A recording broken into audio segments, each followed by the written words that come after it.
The metal shutter rattled halfway down, echoing through the quiet convenience store like a warning bell. And that was when fear crept into Arin Cole's chest without permission. The sun was still high, pouring pale daylight through the glass doors, but the parking lot had emptied fast, leaving only heat, silence, and a sense that something was wrong. Was 21, working her second job to keep her younger brother in school, and all she wanted was to close on time and walk home safely. She didn't know that behind the aisles of chips and bottled water, a group of bikers were still inside the store, finishing up after a long ride. She also didn't know that outside, trouble had already noticed her. If you believe that kindness and second chances still matter in this world, take a moment right now to like, comment, share, and subscribe to the channel, Touch of Kindness.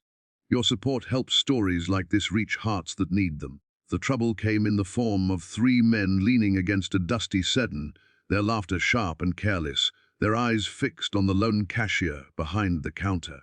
Arin felt it before she fully understood it, that tightening in her shoulders, that instinct that told her to keep her head down. She counted the register twice, even though it was already balanced, her hands trembling just enough to annoy her. The men pushed the door open as the shutter stopped halfway, sunlight spilling in behind them, and the store suddenly felt too big and too empty. Their presence turned the hum of refrigerators into a roar, and every step they took seemed louder than the last. Arin struggled to stay calm, reminding herself that it was still daytime, that people were around somewhere. That fear was not the same as danger. But the way the men spread out, blocking the exit without touching it, made her heart pound harder. She thought of her brother waiting at home, of the promise she had made to always come back safe. Her voice caught in her throat as she tried to focus on the familiar things, the counter's chipped edge, the faint smell of coffee, the security mirror that showed more than she wanted to see. What she didn't notice was the subtle shift behind aisle 4. Heavy boots stopped moving and quiet attention sharpened. The bikers had been on the road since morning, a mixed group led by a broad-shouldered man named Rafe Holloway, sun-worn skin and calm eyes that missed very little. With him were Jackson Reed, lean and watchful, and older Mateo Cruz, whose grey-streaked beard hid a gentle patience earned through years of mistakes and making things right. They had chosen the store for water and shade, nothing more. When they saw Arin's fear reflected in the security mirror, something old and unbreakable stirred in them. They didn't rush. They didn't shout. They simply stepped into view, by one, like a wall forming where there had been none. The men by the door noticed the change too late.